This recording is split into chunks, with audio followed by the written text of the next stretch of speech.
Starting the record now. All right. So let me get this clear off the board for a second. Okay. So a couple of things we're going to be talking about is the pressure in different areas of the field.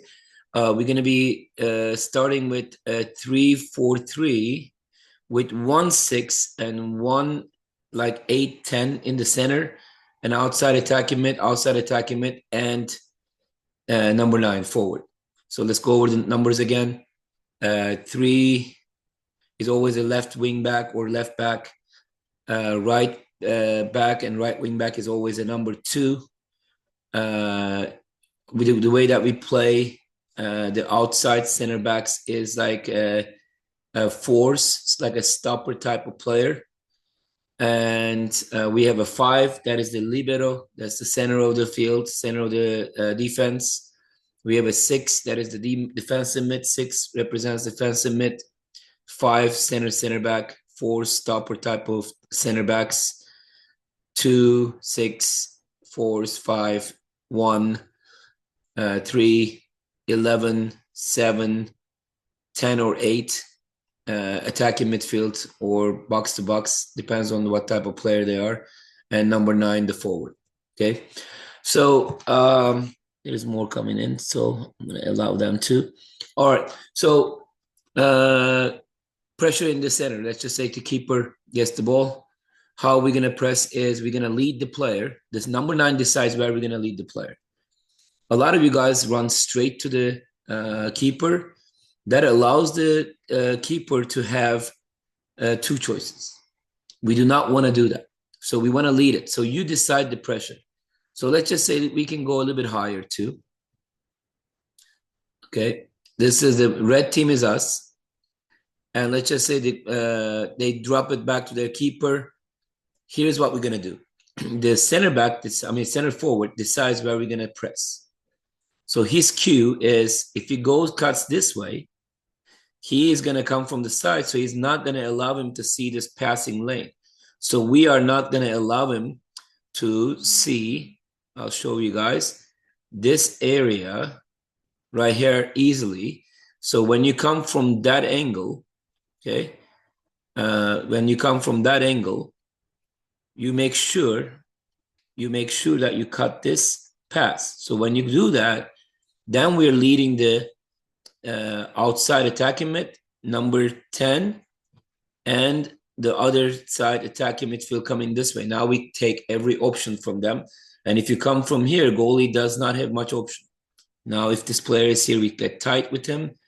And in this case, if there's a player here, 6 can go here. And the defense is going to step up at this point. If they're coming in, you can stay tight with them. And if there's 3 of them here, obviously it's not going to be every time 3 of them, but if there's 3 of them, you can stay on your mark as they're in the central position. But if they're somewhere else, like right here, we do not need to worry about that player. We do not need to mark him. We need to keep one person free. So if the center back is here, we can tell the 4 to mark this player if they're there, or if they're here, we can mark them. So we take every option away from the players so we can win the second ball. Does that make sense? If the forward cuts this pass this way though. So if you got straight to the player, it's really hard to cover every single person and we have to commit everybody. So forwards cut running from this angle is critical. Does that make sense? So I want you guys to kind of make some comments if you guys got that one, if you understand it, if that makes sense to you, if you have a question.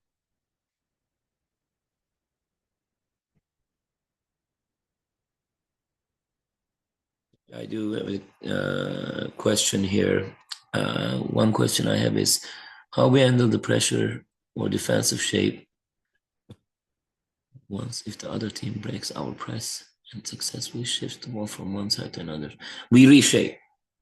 But we need to make sure that if they break the initial pressure, Tiernan, we need to reshape and we need to recover.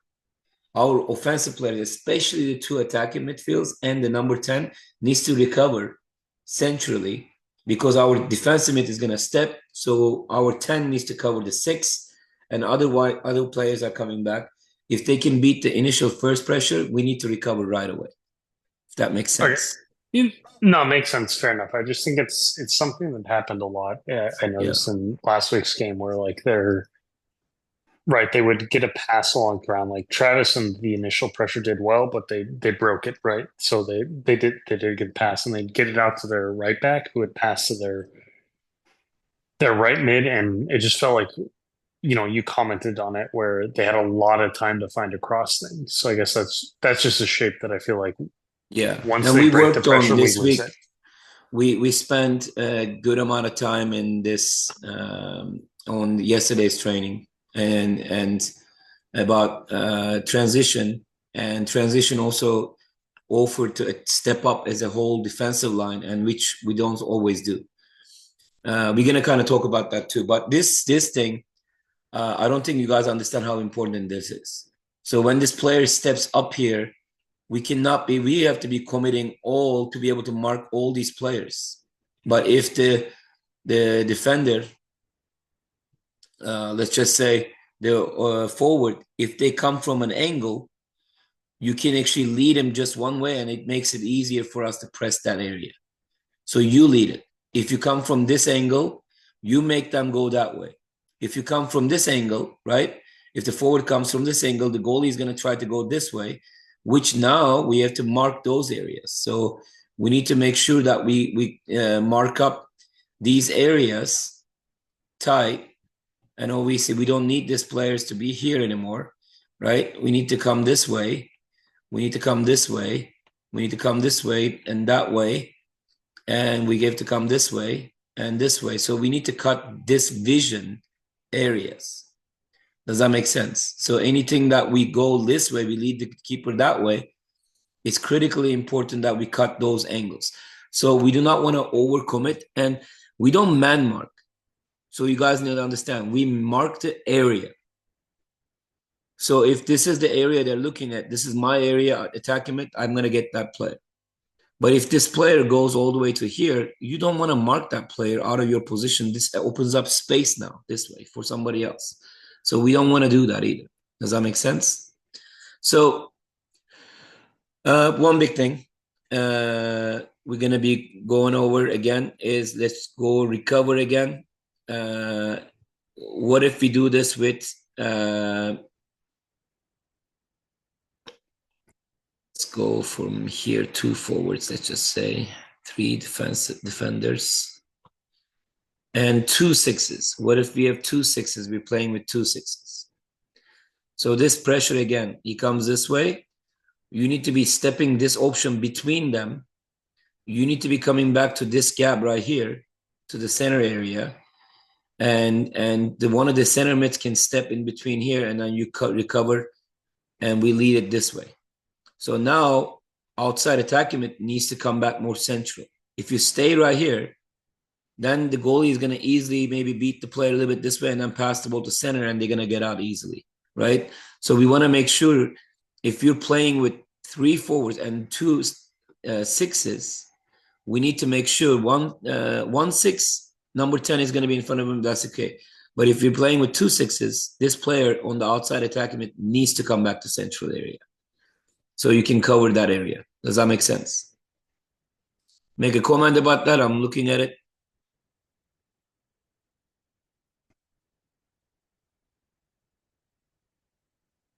It's risky pass. Ahmed directly asked me a question. What if they found the central lane right away? It would be a risky pass for keeper to do that, because if we are coming back, we're going to be pressing the central area right away. So if they do that, I think this is good for us because we most likely going to steal that ball, which is good. Playing from the back through the center under pressure is a bad decision for anyone. So it doesn't matter what system you play. You're taking a big risk. You better have an amazing number six. That can deal with that. I'm allowing a little bit more as coaches.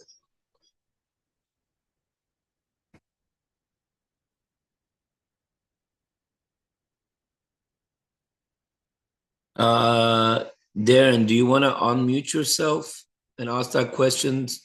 I just don't understand what you mean by that.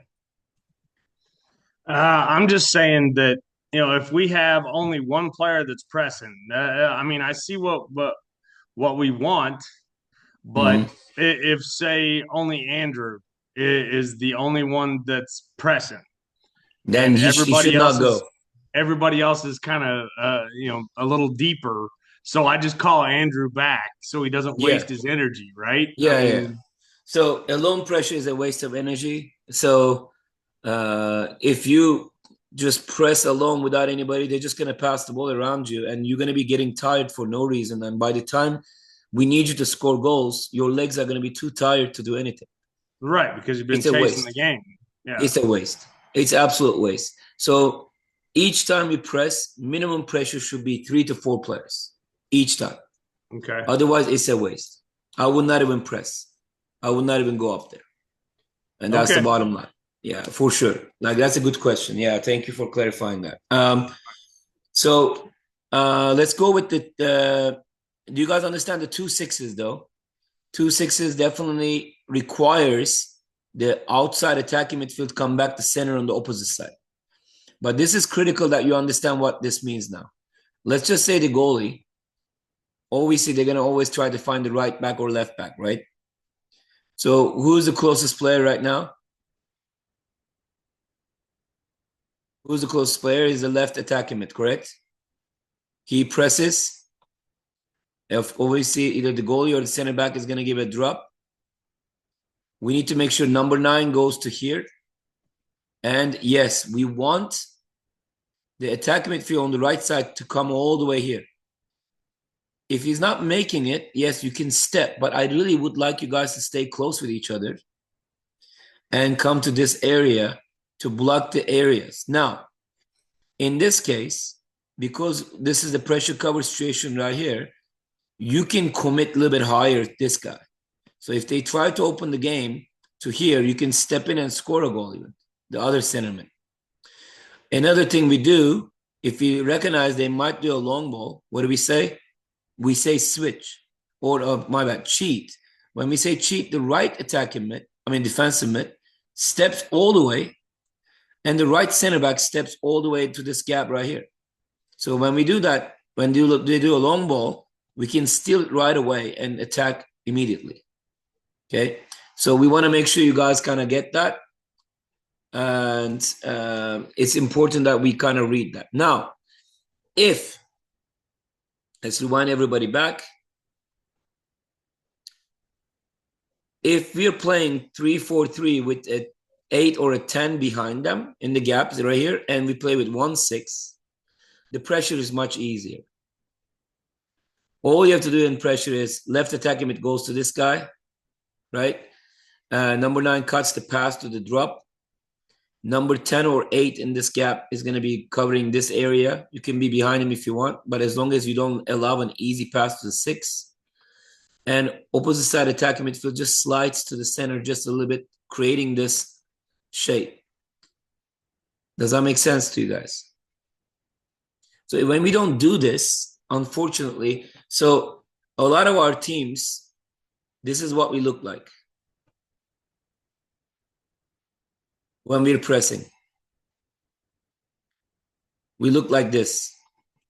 So what they do is they just like find this space, bomb, and they go through us like easily. So you need to crowd that central area. We need to make sure that you cover these areas. This makes the other team's life really difficult.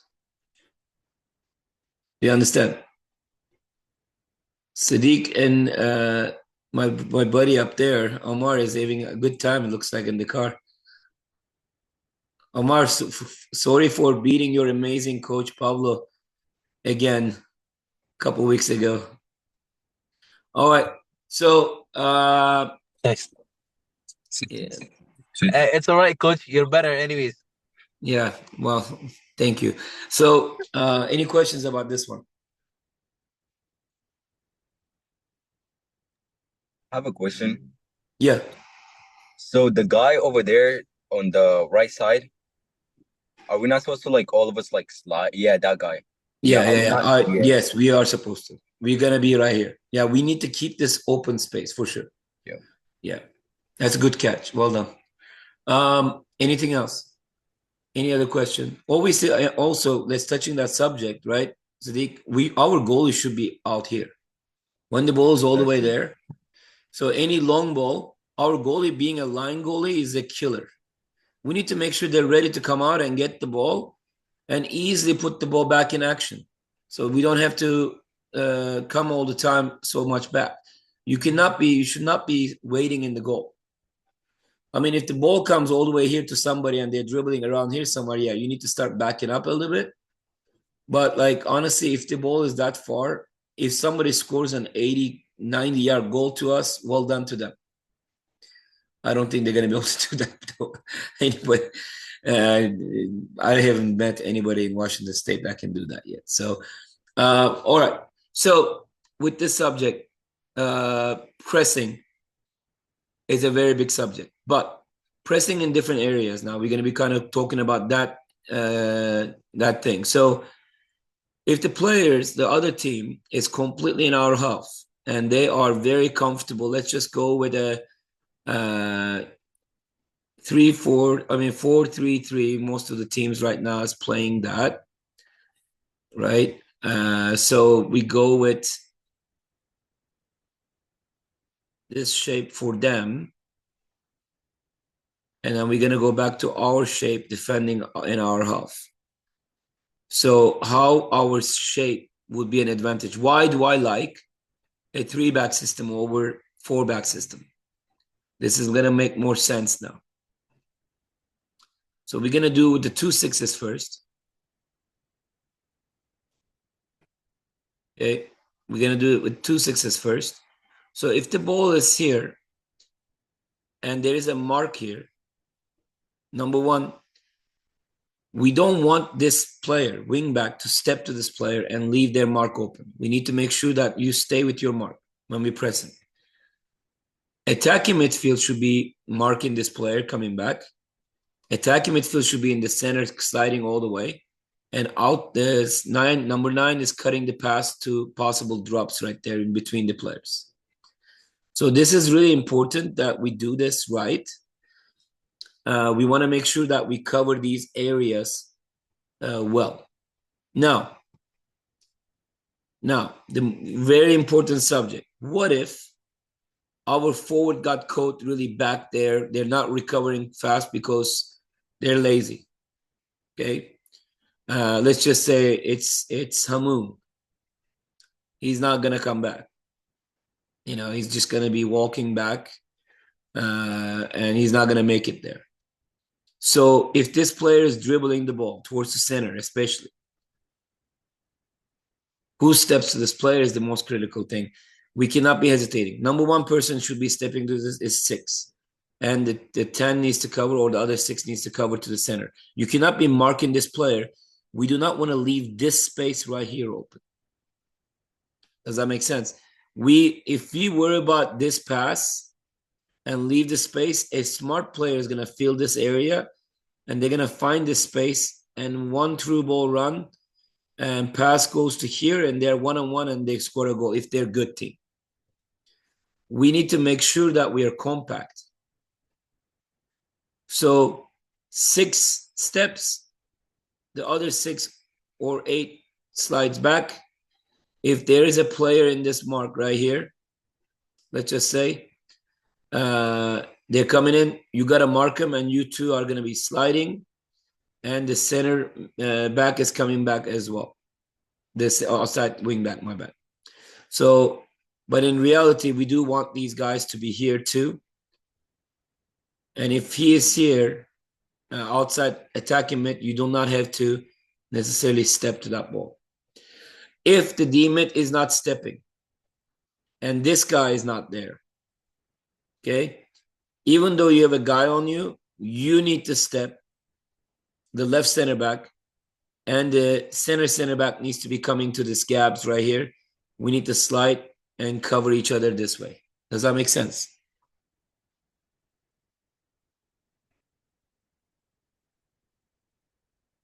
All right, make some comments if you guys understand this.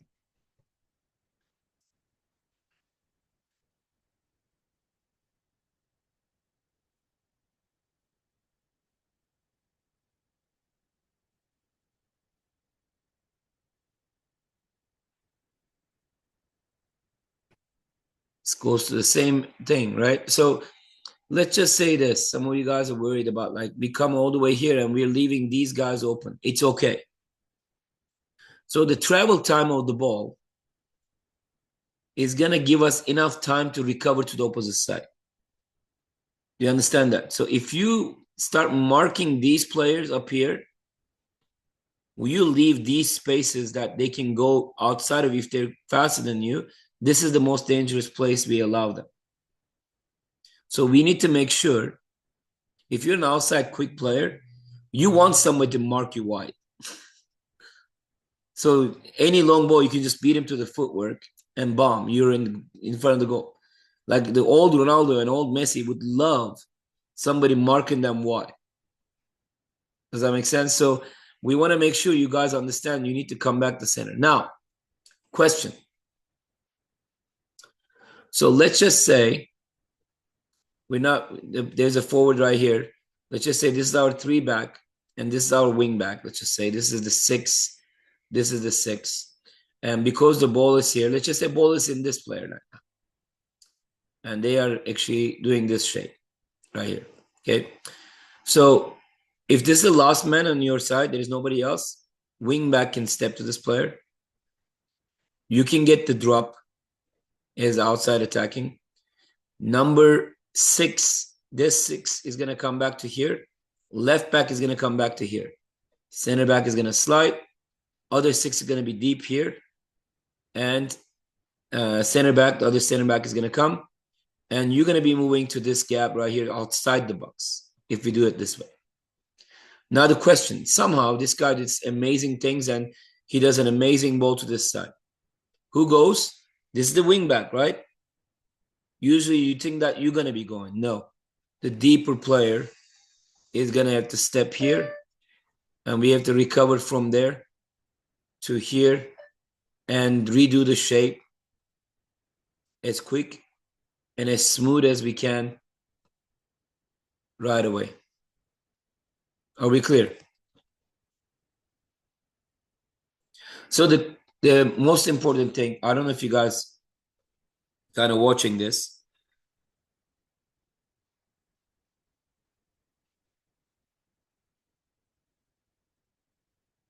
This area.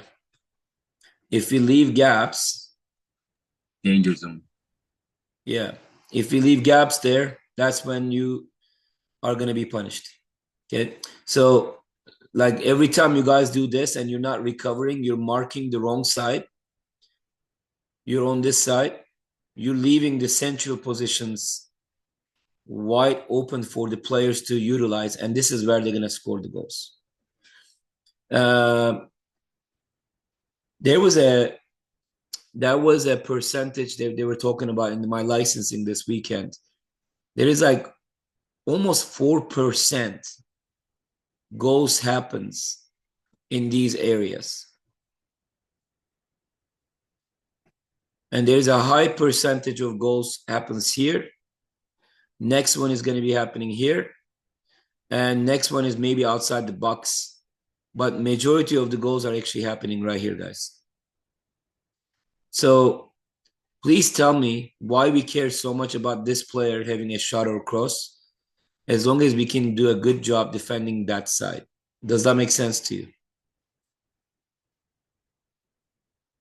So we want to make sure that you guys understand that. All right. So coaches, if you're here, is there anything that you want me to cover with this? Second balls, like I said, is very critically important. We want to make sure that we understand that. We want to make sure that we cover the area. So center forward, left is here. Attacking midfield comes back to center. The 2 6s are here. The wing back slides in here. And forward slides here. Look at again how close we are. This player doesn't have the ball, so we don't have to mark him here and give him the center, right? Once this player has the ball, we're going to stay more central. Give him the outside. It's okay to lead them to outside. That's why we want them. So let me see if any questions in here. Okay. All right. Question. Coaches, do you have any comments? You want to kind of step on the subject? That would be helpful.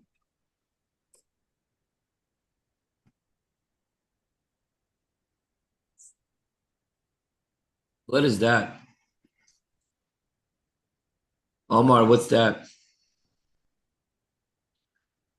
No, I was just talking to Sadiq about how like as a wing back, like you know where you the ball is? Yeah. Yeah, like when he gets as a wing back, if it's passed to the winger, I was just talking to him about the space that should be between him and the winger. Because if he gets beat and someone goes to cover, he needs to like go back and cover that person's space. All right. So that's a great point. So watch this. A lot of our wingbacks don't do this, coach. So if this player beats the player here, you shouldn't be following the same guy anymore. You should let the center back, outside center back go, and you cover them and come back to center every time. Does that okay? That's what you're talking about, right? So we want to make sure that if you get beat on the outside, don't take it personal. Let them go, let the center back take over, and you cover them. But don't watch it from here. So if he goes and you stay there watching it, hey, I hope that this guy is going to get the ball. If he beats this guy too, now he's going to be clearly going that way, and we're going to be off position. And one easy pass to here is going to be enough for them to score a goal. We need to make sure that we cover each other right away. All right. Questions?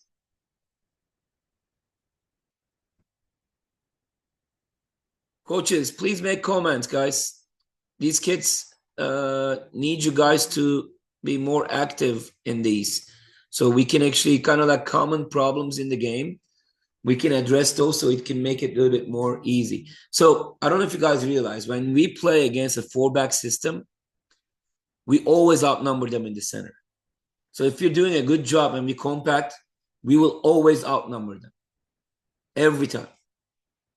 So we want to make sure that you understand why you play that, because a lot of coaches, your high school coaches and stuff, they might be complaining, oh, he's playing 3-back system. Well, I'm sorry, you don't have the education for it, but I do. So the Germany league is a very tough league. Bayern, Dortmund, dominant, and Leverkusen won the league, with 3-4-3. Sporting Lisbon, Porto, Benfica in Portugal dominates the Portuguese league, but Sporting Lisbon won the league with 3-4-3. Chelsea won English Premier League with 3-4-3. Juventus won the Italian Serie A 3-4-3. AC Milan won it with 3-4-3 before 3-5-2, actually more like, but they won it with the 3-back system. Don't worry about what some people say. If we do this right, we can beat teams that are better than us. That's one of the reasons that we like this system. The 3-back system, we're always going to outnumber them in there if you do it right. If you come back and compact this area and let them see this, I don't care. They can have an army in here waiting. They can have, Ronaldo and Messi in here. Let them do this pass. It takes a while for this ball to travel. We can reshape. It's not an issue. Don't overcommit to the opposite side. All right.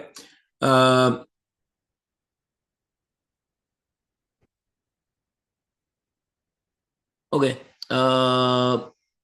Let me see. Tim, you usually ask some good questions. Anything you have?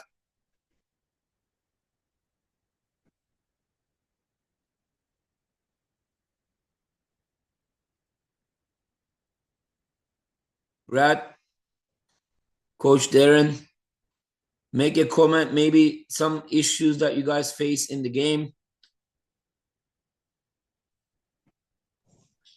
Well, for me personally, I mean, my guys are really starting to cover better on getting beat on the outside. Okay. I mean, but they just don't have that mentality of everybody pressing together.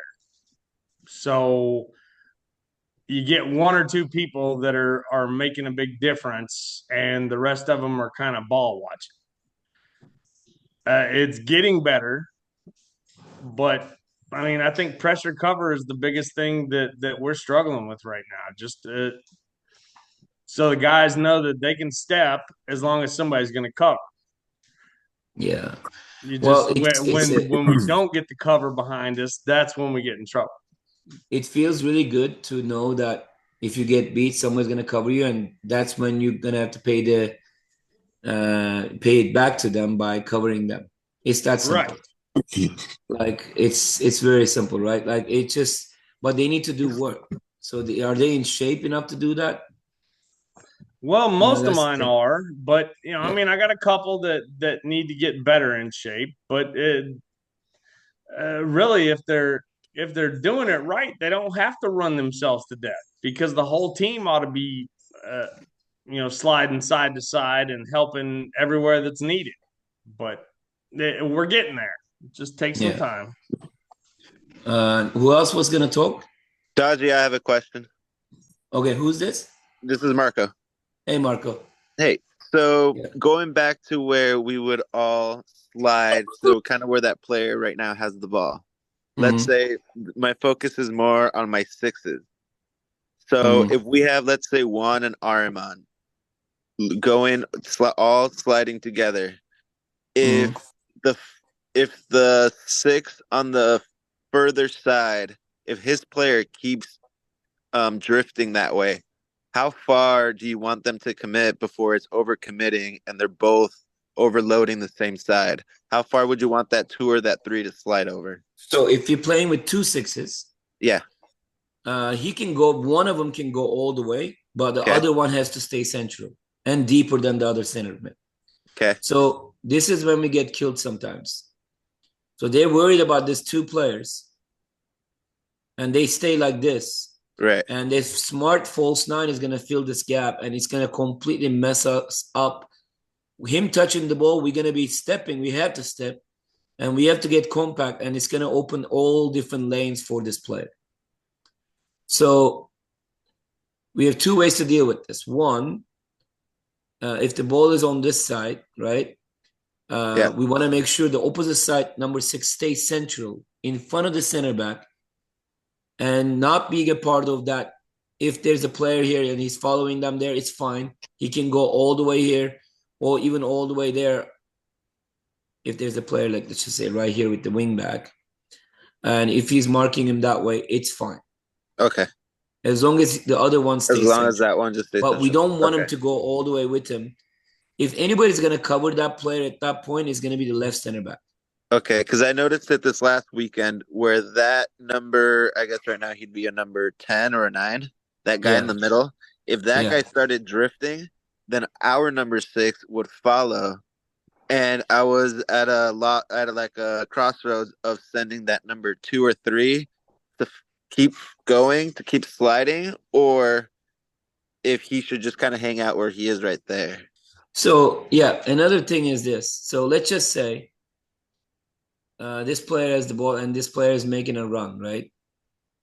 I mean, first of all, they're outnumbering us here. So we do need this guy to recover. This guy to recover to the center and this guy to cut the pass to the drop. Right now, we are okay. We need to make sure that we create this triangle and they're not going to be able to get out. They need to drop the ball, and this is when we can actually steal the ball anyway. Yeah. But let's just say there's nobody else there or they're making a late run. We just need to understand this. So if there is a player, let's just give an example like this. So forget about the sixes. So guys, come on. Noah.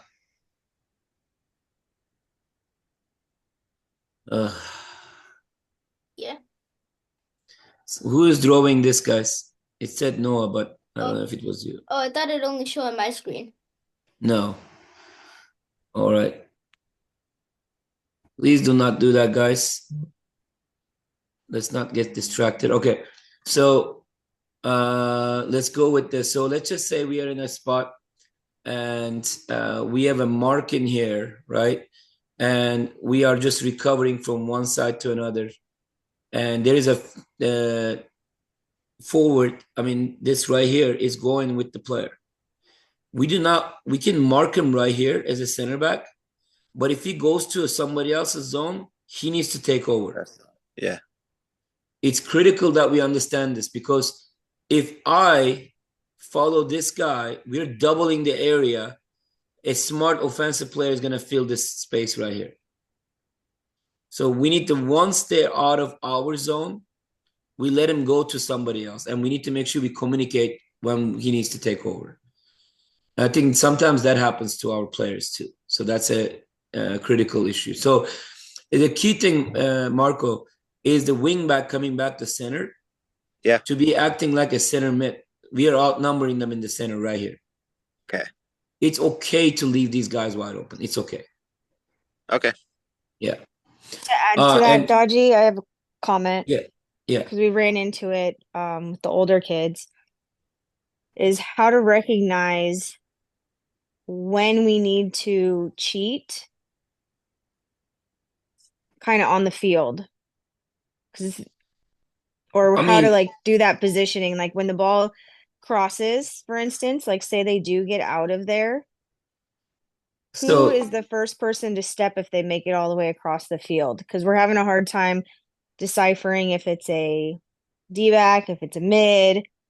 Like folks are having a hard time positioning themselves when the cross does happen to happen. So let's put the ball where it is so we can make it more sense to everybody, right? So are we talking about right now the ball's here? Mm-hmm. And they seem to be maybe dropping it at the keeper, or they're going to do a long ball to this side? They're going to do a long ball to the side.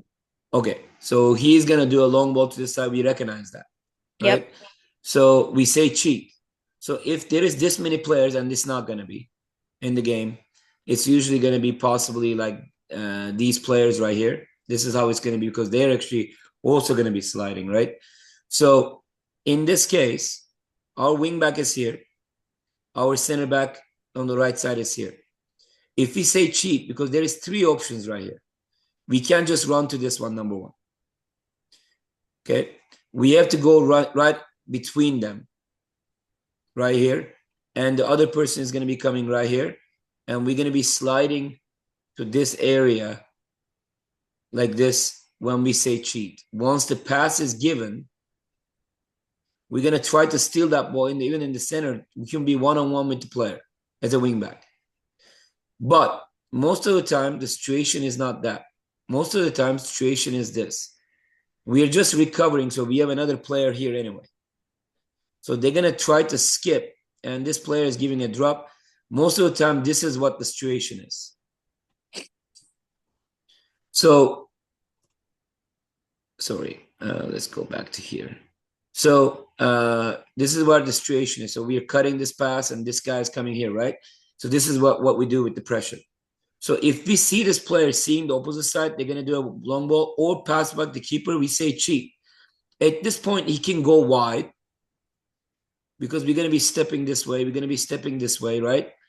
And this player is going to step to that area. And we're going to slide, slide, slide, slide once the pass is given. When we see the pass is going that way, we're going to commit. Now, the problem would happen if we stepping to steal the ball and this guy doesn't step because he's hesitant. That leaves a huge gap in here. And if somebody else is there, or this guy is faster than this guy, now we're giving him the space forward. So it's critical that if you're going to say cheat, both of them have to go accordingly. So there's 2 different situations I showed there, because it's not the same every time, right? Because sometimes if they have 3 options here, when we send the player to cheat, we kind of need to send them between them. But if it's just one on the outside, then we go commit to that guy. Does that make sense? Yes. Questions? Marco, does that make sense to you too? Yes, that makes sense. Okay. All right. Tell me more, guys. Anybody else has a question about anything else? I think Amar has a question. Coach, I have a question. Yeah. For the stepping to the ball, because in last practice we had like some troubles with it, where if like I'm the closest or like someone is the closest to the ball, and then they don't step, and they're like, "Oh, you step, you step." The way you told us to do it, whoever is closest to the ball in any circumstances, they should be stepping, right? Yes and no. Okay. Let's put a situation in there so you can understand this, okay? So let's go with watch this. Watch this. So what if this guy has the ball? No, that's the different. Watch. What is it called? Left back, yeah. This is what if this guy has the ball? So technically this guy is closer, right? Yeah. Mm-hmm. But he's not gonna be the one to step, dude. It's the left back, right?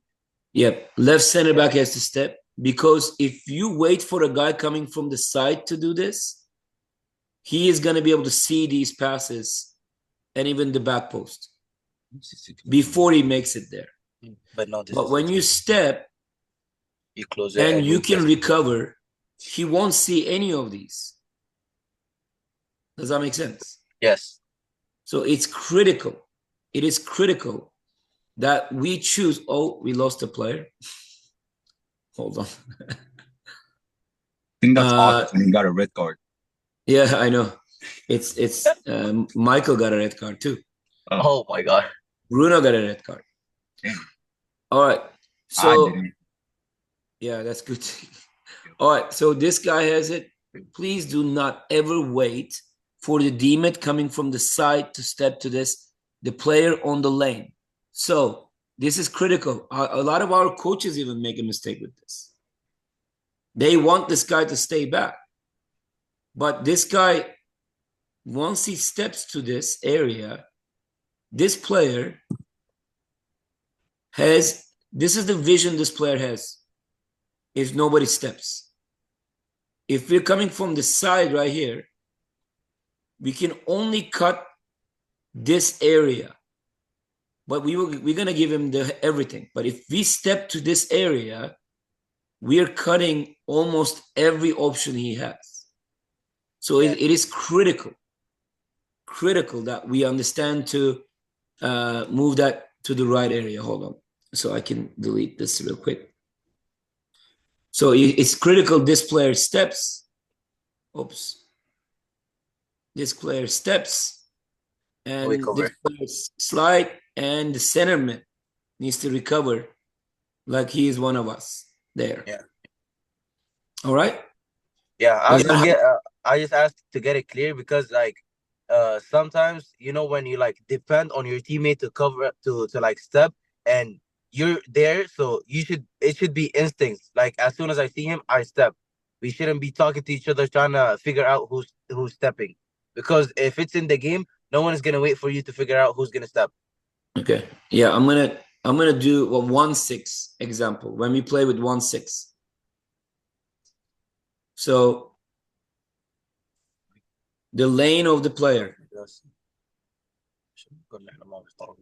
it makes it really clear who's gonna step to that, correct? Yep. Very clear. There is no even question. We're not gonna wait for this guy or that guy or this guy to go up there. Mm-hmm. We're gonna step and we're gonna recover. That's it. So another issue that comes maybe to some of you guys, we kind of talked about this in this weekend's meeting in the licensing. I don't know if you guys heard, but I was actually one of my mentors actually for the educators is actually working for Barcelona Youth Academy.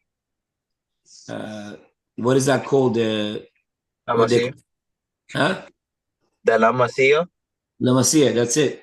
So he was working for them, Xavi, his name, and very, very great mentor. And he was kind of talking about some of the stuff too. And we were actually talking, and this is what I agree. I always said this to my players as well.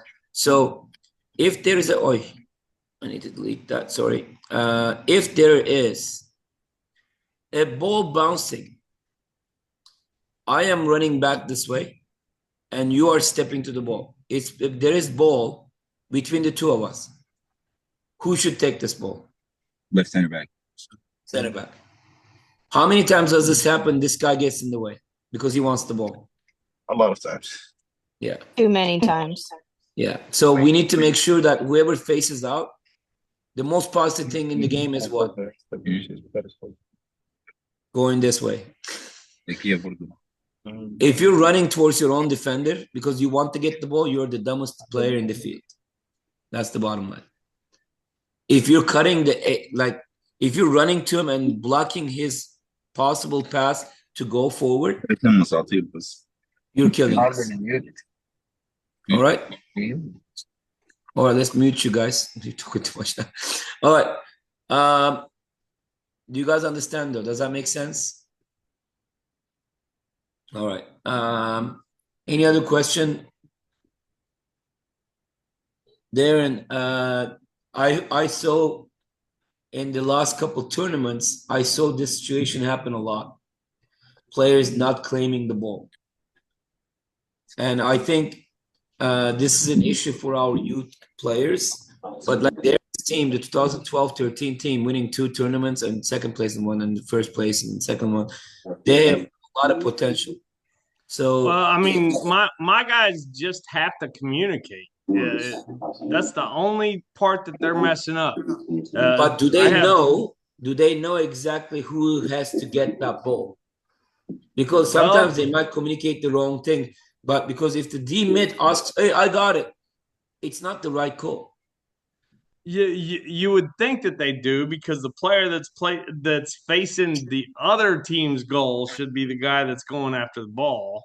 Exactly. But sometimes, there is a lack of trust on one or the other side.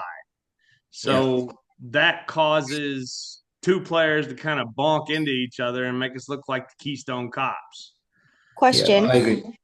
Question. In a situation like that, when we have potential trust issues, would it be better, if they're going to go to the ball anyways, would it be better for them to just follow back behind the defender and let that defender kick the ball, but in case it goes over, be there for that, be there to support it? Because a lot of times it happens no matter what. I don't really want to say that. Well, I know, but I know it like situations like that happen. I would. Yeah. I would. And just that's continue to run past it. It's not a bad thing. I think, to be honest, it's a, what do we always say? Always assume the worst when it comes to defense. Right. And always assume the best when it comes to offense. So yeah, I figure that might be a good compromise. He's gonna miss the ball. Even your best center back, you're gonna assume they're gonna miss the ball. You're gonna miss the header, so you're gonna run behind them. So kind of like the same thing, but we always should let the player who's facing the opponent's goal take the ball every time. No, I agree. I just know in situations the mids or whatever, they always come back, even when we don't want them to, because they want to try to get the ball. But I'm just thinking, what if we try to manipulate their mindset as far as maybe not necessarily get the ball, but start thinking about maybe covering the person that's getting the ball. If we run into situations where we do, I think have that's some a fair request for sure.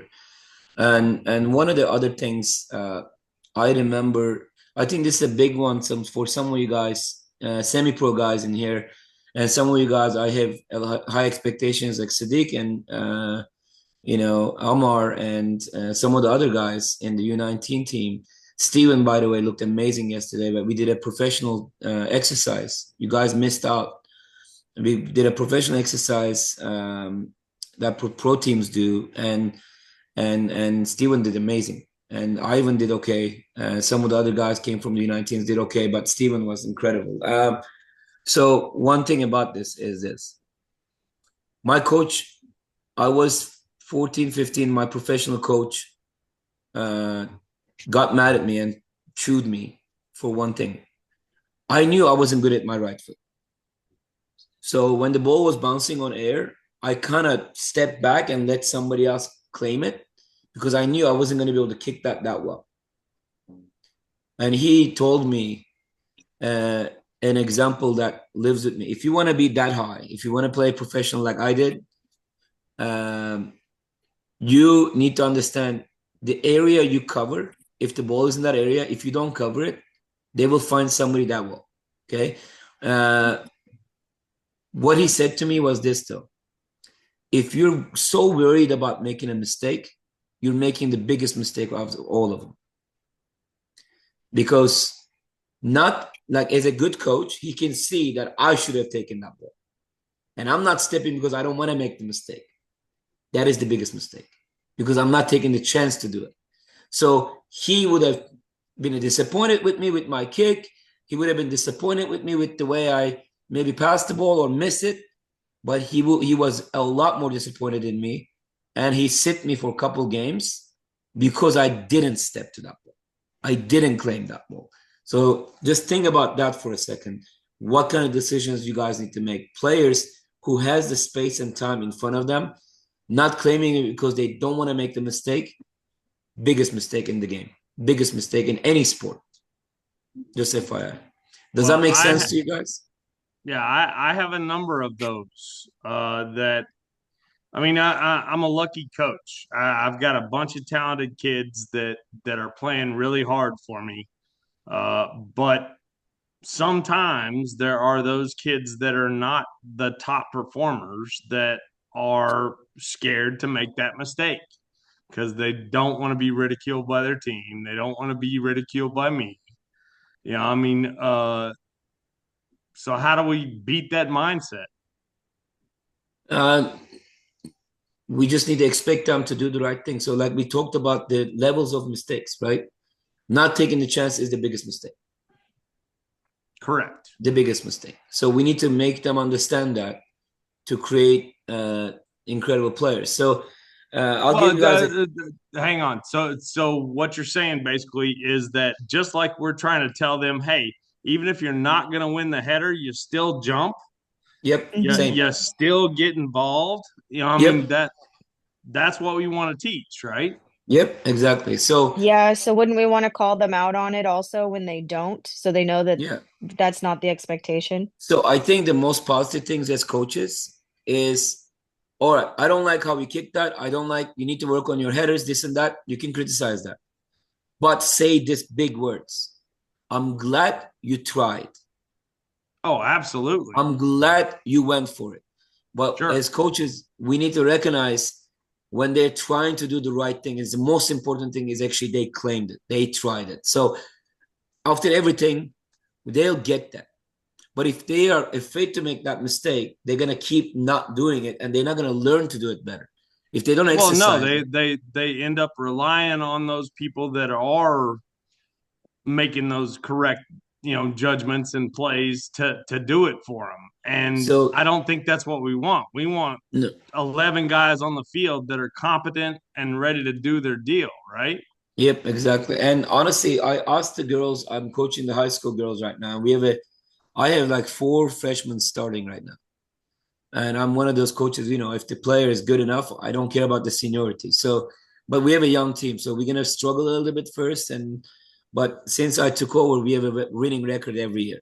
So we're going to continue to do that, I'm sure. But young players, right? So I just told them this. Some of them knew one of my players, Bella. She's playing college now. I told them, if there is a ball bouncing in front of this girl, Bella, and a better player than her, do you think she will hesitate to go after that ball? And they all looked at each other and they're like, no, she will go after it. If Bella has a teammate in the same area that is better than her, is Bella going to be letting that player take over, even though she's slightly further and Bella is closer? And they said, no, Bella would claim it. So I said, you're just answering your own answer because you're thinking some of these players are better than you. So you're not claiming it. Well, here we have a player who's going to claim it against other teams if they have a better player or their teammate they're better than her, but she's going to claim it. And that's why she was one of the better players, maybe one of the best defensive players in the league in Wesco. because she would claim it. And she was a forward when I got her. I put her in the center back because she was aggressive as a forward. And she became I think she was in the All-Star team last year, I'm pretty sure. So that's the idea, right? Like you just claim the ball. If you're so afraid, or, oh yeah, somebody else will take it better than me, when are you gonna get better? Never with that attitude. You need to act like that's my ball. I'm gonna own that ball no matter who's around. That is my ball. It's in my space. So if the better player is like 3 yards away, it's my ball. And I'm 1 yard closer, right? But if I am 6 yards away and the other player has 2 yards, yeah, maybe they should have that, right? Unless I'm facing out and they're facing my own goal. But if it's a 50-50 ball in the middle, whoever is closer should claim that for sure. Don't be afraid of, oh yeah, I'm gonna leave it to this amazing player. What does that make you?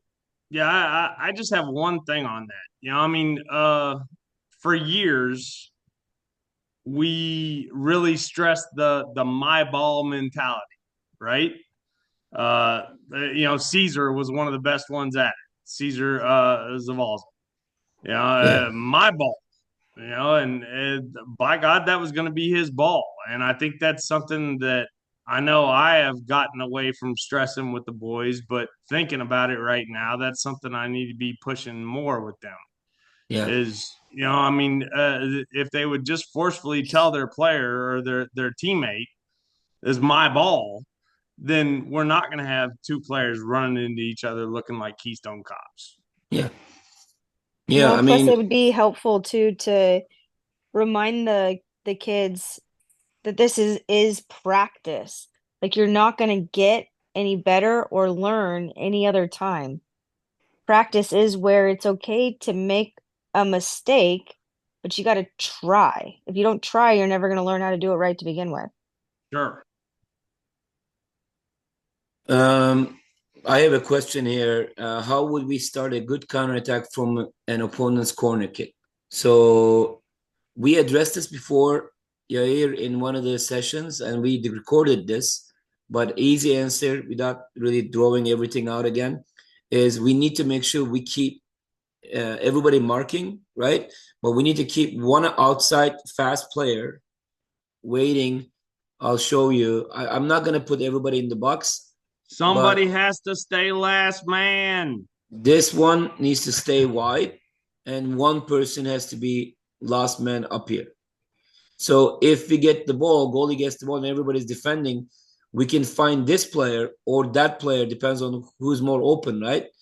And if the ball is going to be going to this player, it's obvious. The closest players start running diagonal onto space. So if this ball is coming to this, they're going to one touch pass to that space, and they can go to there. Or they get the ball, let's just say they're going to be outnumbered here. So this will be the case. So if the ball somehow makes it to the wide player, all you have to do is make a diagonal run to the space. We release the ball to here, and we can be one-on-one very quickly. A lot of my former teams, we scored a lot of goals from this exact thing. And that also can I say one thing about that? Yeah. We get this particular play a lot. The problem is that we don't have the trailers running with them. So we get to one player up there in the box with four defenders, and nobody is streaking to help him. Yeah, I mean, the closest three should be supporting. The closest three. Doesn't matter if it's center back even.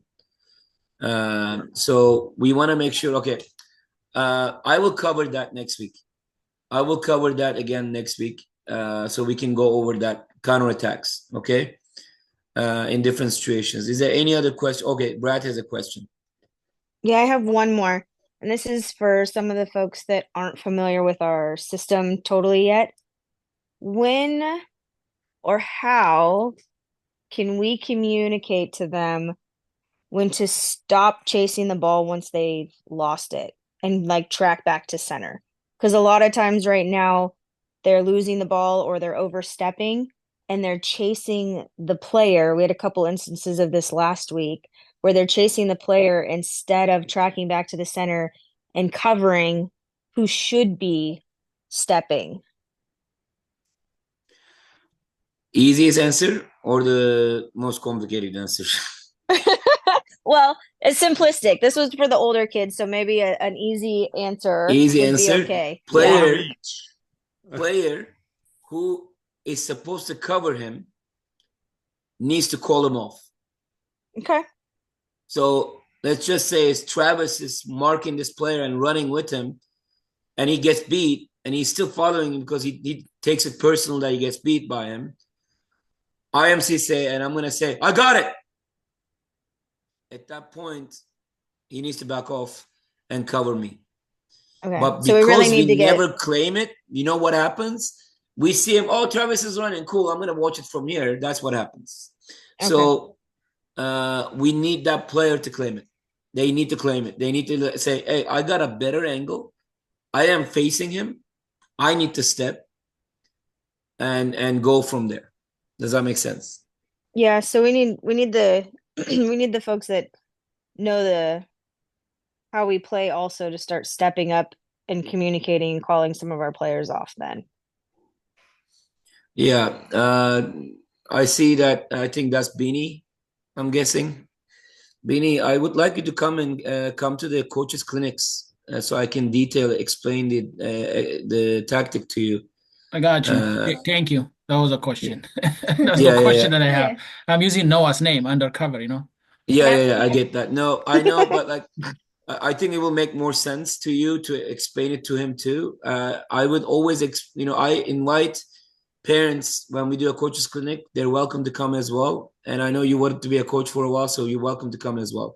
Sadiq, I'll get back to you, Bini. Yeah, Sadiq, what's your question? So speaking of the new folks that just joined Gala, like I feel like they're not really familiar with like a lot of stuff. But one of the stuff like I want to point out is last game, like the way that like the defenders were playing, like the opponents, one of the corners, like coach asked us to do a concussion, and like nobody knew like what that was, and it was just like it confused everyone. So I just want to point that out, like hoping that Yeah, everyone understand it, and that's a good point. So as I'm really busy, obviously with the pro team and the other team too, right? So I teach it to the coaches. So I do want my coaches to spend a little bit more time on set plays when they have times, because like personally, like my high school team right now, including against Linwood, including against Oak Harbor, we have 75% of our goals from set plays because the girls know what they're doing. And my pro teams usually score majority of their goals from set plays. My pro team doesn't know it either because we only worked on it twice because I don't have the time necessarily. So, and we're going to go over that one more time, and we have new players there too. So I hear you. And I think I can spend some time next week with my schedule. I missed one day of the training because of the high school games, but the other one I can address the set plays for sure. Dodgy. Yeah. I got a question for you. This is Darren. Yeah. Okay. So I'm sorry I was, absent for a little while, and I do not remember all the runs for all the set plays. Okay, that's fine. Yeah. We don't like I to know share we it don't when write them we- down, so I need a refresher on the set plays. Okay. We're gonna have a coaches clinic soon too, with all the new coaches and stuff, and so they will all learn that as well. That's one of our subjects, because I realize that's a big subject that we are missing a lot of chances because of it. Yeah, I mean, I'm running two almost every time just because I have Yeah. two guys that can do it. Yeah, but that's gonna catch on, right? It'd be nice for the pro boys to all know how to do Sweden also, especially Oh. for our throw-ins I and love stuff. Sweden. Yeah. You are the Yeah, a lot of new guys for sure. Right, That's okay. why we're struggling. So, Coach, I was gonna ask you something just to add on what Sadiq said about the set plays. Do we always have to follow what the coach calls? Because for instance, in last game, one of the plays, it was a high six, and for me, I was going for the header, but from my judgment, seeing how the the defenders were on the other team, I think if we did like concussion on that play, it would have worked way better because like you have players that the coach has to make the final call, so you need Let to the discuss it with him. coach. Yeah. So look at him and say, "Hey, coach, can we change it? Because I look at the defense. I think concussion will work better. Get the okay from him and do it. It's fine." Like I have players who told me before, and I changed my mind. It's okay. So sometimes when you're that close to the inside the box, you might see things better than us from our view. So that's all right. That's okay. Completely okay. But if the coach decided that's what we're going to do, we need to follow that for sure. Yeah, there are a good number of players that I will listen to. There are some that I will not listen to. So it just matters, Yeah. Well, and you have to communicate it though too. You can't just make the judgment call. So if you think that us coaches are making the wrong call or you see something different, definitely gotta say something in the moment. Yeah, and it's got to be quick enough for us to react too. Yeah. We don't want to be stopping the whole thing if we have an opportunity and to set up for something be quick. very respectful about it. Yeah, of course. I have something to point out from our last few games. We've been doing all right, like everything, we have like good players, but we're not playing like as a team, if I may say, because we need to like get more passing, I feel like all our goals were just like individual plays, we just need like I'm gonna have to call you out on this. You need to show up to more practices to be able to play as a team. So we can train as a team better and get that chemistry built. But when you guys miss 80% of the training sessions, that's going to be pretty tough to build chemistry. Like, I don't think Manchester City will be Manchester City if Haaland doesn't show up 8 months of the training, and he will not be able to get the ball in the right place, right? So that without really calling you out, I'm smiling because you're a good player. You'll be better for the team if you're there more. But I get that you're a busy guy now. Yeah, I try to make it to like a practice each weekend. It's all right. All right. Anyway, guys, we're gonna finish it up. I'm gonna do another session soon. I like these. I think it's educational. I think it's good for you guys. We're gonna do more of it. Okay. Thank you guys for coming. Let us know when you're gonna do the coaches one too, please, so we can coordinate it because I like those when they come up. Oh, it's great. Those are amazing. And I definitely want more people to come join those too. All right, guys. See you. I love you guys. Bye. Thank you, guys.